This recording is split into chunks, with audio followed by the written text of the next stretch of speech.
what's up guys? I'm out here at Jack Brooks Park. It's wet, it's windy, it's freezing, but we're gonna get 9 holes today. What makes today interesting is we're only gonna be using 2 discs. So these 2 discs include my trusty Banger GT Jawbreaker plastic putter and the brand new Discmania tilt by Simon Lizotte. This is a pretty open course. There are some woods and you're gonna see that here in a minute. You go in the woods, you go out the woods, but we're gonna see how this holds up. We're gonna be shooting it upside down, tomahawk, right side up. We're gonna try to get a lot of shots in and just really see how this thing flies or doesn't fly. I'm excited to see what the results are gonna be. Is this a disc that I can actually use? Is this a disc I'll actually bag? I don't know. I really don't know what it's capable of. There hasn't been very much out there for it, so it'll be interesting to actually see it in gameplay. With that said, let's get it going and enjoy. All right guys, hole 1, simple enough. It's 205 feet, par 3. Go through this open area. You gotta go through a couple trees here, then you gotta go through a few more trees. It's dog legs left and the basket's right there. You're 50-50 on hitting these trees. Not the first 2, but certainly the ones going in.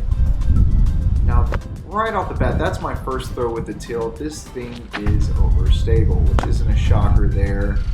I'm unable to get my birdie putt with the tilt, but I was able to get a par. This is a hole I usually like to birdie, but the goal here is to figure out the tilt.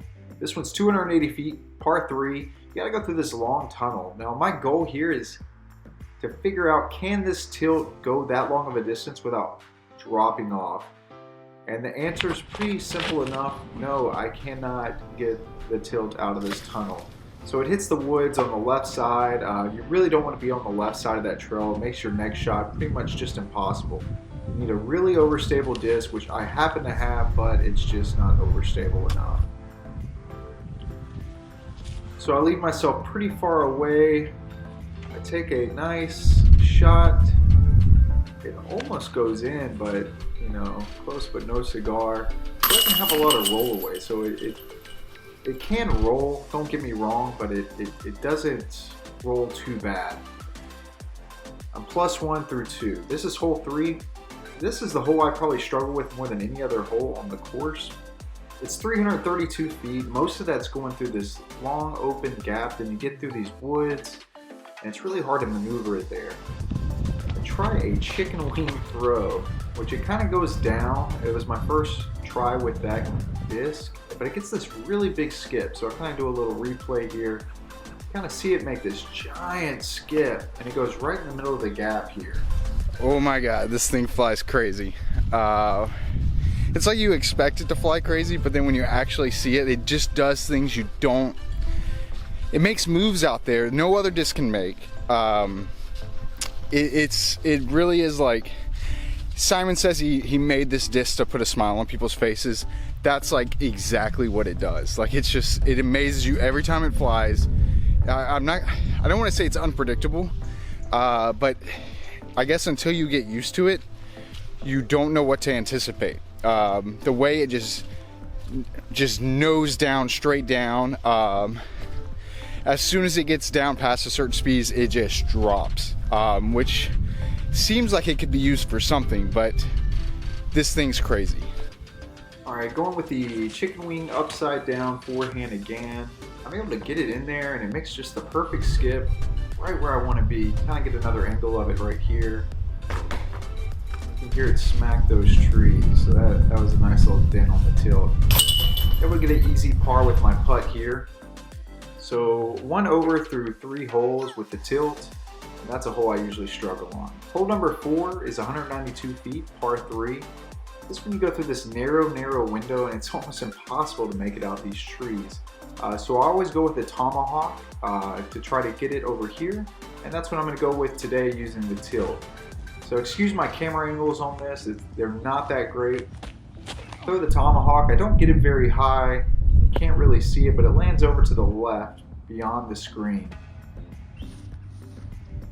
Now I've got an upshot here with a low ceiling. Take it using the tilt, and the tree stops it from skipping. Not sure what it would have done. Doubt it would have gone in, but it's worth a shot. And I'm able to par pretty easily with the tilt on this one.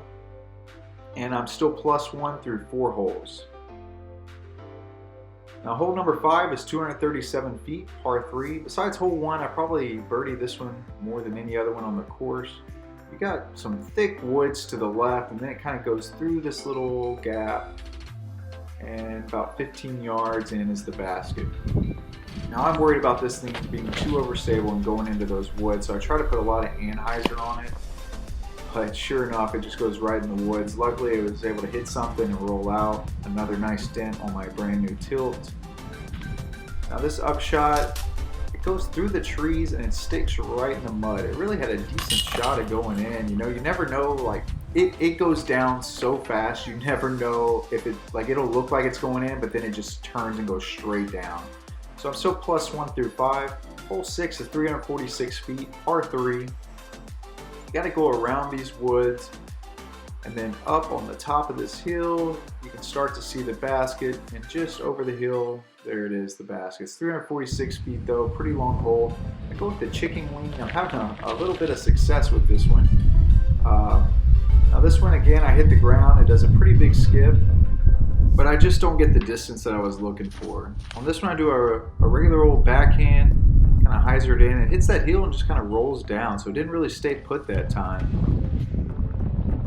I'm unable to connect on my putt. Pretty windy out there, and I get another bogey.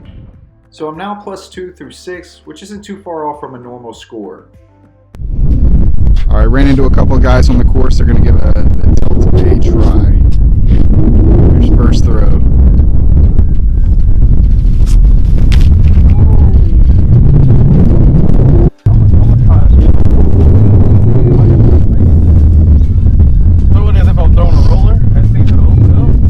It'll turn.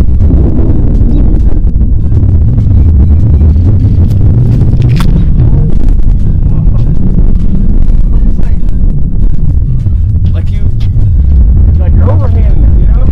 It's ready to, it's like almost like, was it epic? It almost is.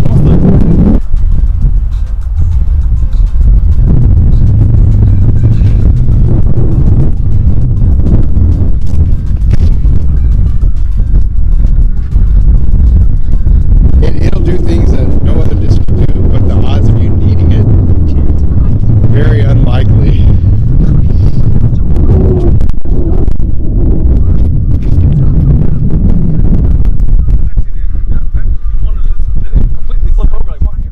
So now I'm at hole 7, which is 400 feet and a par 3. It's a pretty wide open hole here. Lots of ground to cover. You do throw off from like a tiny hill and kind of go down, but the basket is so far away, it feels like. Go with the chicken wing upside down throw. I was hoping to get some more height than that, so I really didn't get the distance I was looking for. My upshot, I do the same thing, and this one's not bad at all. Again, that tilt just makes it look like it's going to drop right in, but then it just dives down. So I leave myself with a pretty long putt here, but I'm able to nail it. So I'm now +2 through 7. Now on really rainy, wet days like this, I kind of change the course up a little bit. Hole 8 is really swampy, so I modify it a little, and I play this one. This one I'm using the basket on hole number 4, and I just tee off from the basket on 7. Again, I go with the upside down chicken wing, and I get some really good distance on this one. I'm really happy with it. I always put the camera a little further than I should, and this one landed just in front of the camera. Now this one, my upshot, it almost goes in, hits the base of the basket, wraps around the tree, which is just not something that, you can't make that shot with the normal disc. Just it able to wrap and dive like that is pretty incredible. Hole number 9 is 243 feet, it's a par 3. You gotta go through this pretty open land. Right now when it's raining, you kinda got a swamp right at the entrance of that gap. And then pretty deep in there, you'll find the basket behind a pretty large tree. And I go with the chicken wing. I really liked the way this shot looked. It hit the water and just skipped right across it, right in the middle of that gap. So I'm shooting, again, I gotta go around a tree. The tilt's kind of perfect for that. Again, I get it really close, but I don't catch any metal this time. and it's able to grab one of these roots and stop. And then I make the putt for a par. All in all, this was a pretty good day. I really like the tilt. I'm definitely going to be bringing it with me as I play. Now, am I going to use it every round? I doubt it, but there's just some shots you need it for that you can't get with anything else. All right, guys, thanks for joining me. Have a great day.